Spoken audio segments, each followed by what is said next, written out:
Hello. Today we will tell you about a journey in this video, which is a real journey. This journey was traveled between life and death. Let us tell you about this journey. The journey to Mount Everest, a tale of triumph and adversity. Mount Everest, towering at 8,848 meters, 29,029 feet, above sea level, stands as the ultimate symbol of challenge, triumph, and the limits of human endurance. For centuries, the majestic peak, named after Sir George Everest, had been an object of wonder for explorers, climbers, and adventurers alike. Many had dreamed of conquering its icy heights, but few understood the unforgiving terrain, the treacherous weather, and the psychological challenges that awaited them at the top of the world. This is the story of one such journey, a tale of hope, hardship, and the indomitable human spirit. For Rohan Thakur, a young adventurer from India, the dream of scaling Mount Everest began at a very young age. Growing up in the foothills of the Himalayas, Rohan had always been mesmerized by the snow-capped peaks visible from his home. His father, a retired mountaineer, would tell him stories of the great summits, the legends who had conquered them, and the countless more who had perished in the attempt. Every night, as Rohan fell asleep, he would imagine himself standing on the top of Everest, staring at the world below. By the time Rohan turned 25, his dream had crystallized into a burning ambition.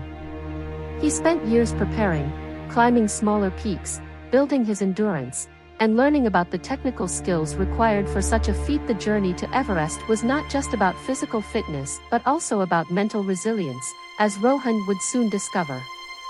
The year was 2022, and Rohan had finally saved enough money to fund his expedition to Mount Everest. He joined an international climbing team organized by a reputable mountaineering company that specialized in Everest summits. The team consisted of climbers from different parts of the world, Europe, the United States, and Asia, all with varying levels of experience. Some were seasoned climbers, while others, like Rohan, were making their first attempt at Everest. Their guide was Ong Dorji, a veteran Sherpa who had summited Everest 14 times. The journey to Everest began months before the actual climb, with rigorous physical training and acclimatization. Rohan traveled to Kathmandu, Nepal, where he met the rest of his team. From there, they flew to Lukla, often regarded as one of the most dangerous airports in the world due to its short runway perched at the edge of a cliff. The flight itself was a stark reminder of the risks that lay ahead.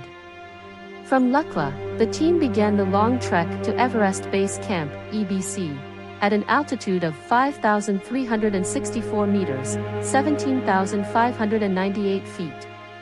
It took nearly 2 weeks to reach EBC, with the team stopping at villages along the way to acclimatize to the thinning air. The trek through the Khumbu Valley was a breathtaking experience, as they passed ancient Buddhist monasteries, crossed suspension bridges over deep gorges, and walked under the shadows of towering peaks like Amadablam and Lhotse. Everest Base Camp was a hive of activity when the team arrived. Tents were set up in neat rows, climbers prepared their gear, and Sherpas worked tirelessly to ensure everything was in order. The cold was biting, and the air was thin, but there was a palpable sense of excitement and nervous energy. The first major challenge of the climb was the notorious Khumbu Icefall, a constantly shifting glacier riddled with deep crevasses and towering seracs, blocks of ice.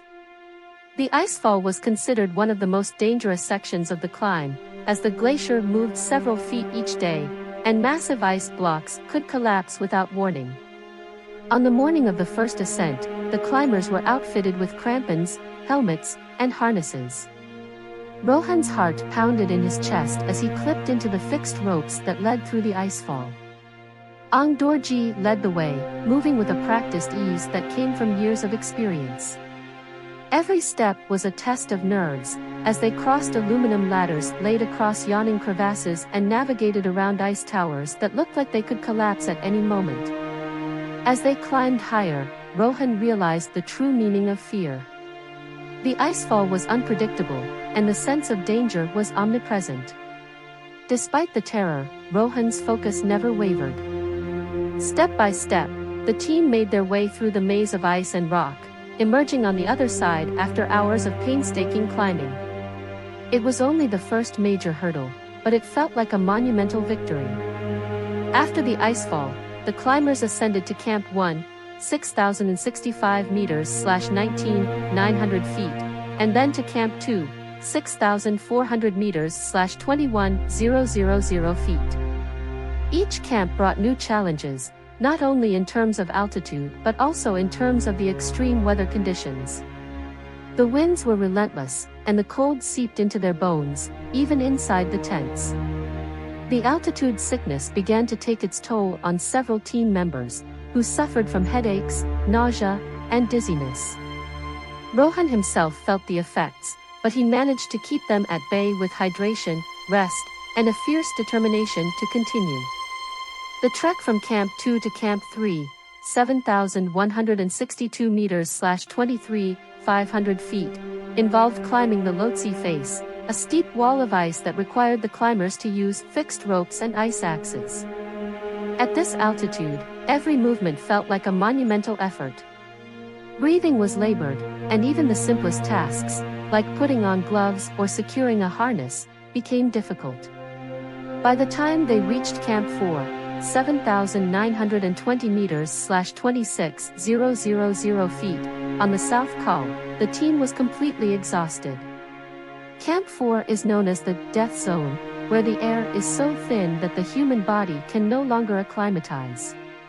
At this altitude, climbers have only a limited amount of time before their bodies begin to shut down. Oxygen tanks were now essential, and the team rested for only a few hours before preparing for the final push to the summit. At midnight, the team left Camp 4 for the summit bid. The night was cold, with temperatures plunging below -30 degrees Celsius -22 degrees Fahrenheit. The stars shone brightly in the sky, but the climbers could barely focus on the beauty around them. All that mattered was putting one foot in front of the other. Rohan's oxygen mask fogged up as he climbed, and every breath felt like a battle. The route took them past the balcony, 8,400 meters/27,600 feet, a small plateau where they changed oxygen tanks, and then up to the south summit. From there, they faced the Hillary Step, a 12-meter, 39-foot, vertical rock face that had to be climbed with care. Beyond the Hillary Step, the summit was within reach. Rohan's legs burned, and his heart pounded in his chest.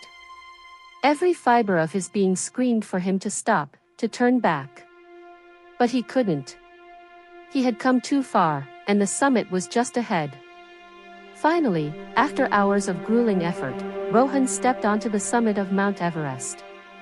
The sense of achievement was overwhelming.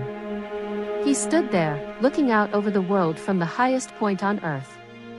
The sky was a deep blue, the curvature of the Earth visible on the horizon. For a few moments, Rohan forgot about the cold, the exhaustion, and the dangers that lay ahead on the descent. He had done it. He had realized his dream. But the journey was far from over. The descent from Everest is often more dangerous than the ascent. Fatigue, dwindling oxygen, and the treacherous terrain made every step perilous. On the way down, one of the climbers, a man named Mark, collapsed from exhaustion. The team had to work together to help him down, as leaving him behind was not an option. The descent through the icefall was just as harrowing as the ascent, but Rohan felt a strange sense of calm now. He had faced the mountain's wrath and emerged victorious. After several days, the team finally made it back to base camp. When Rohan returned home, he was hailed as a hero in his village. But for Rohan, the real victory was not the summit, but the journey itself.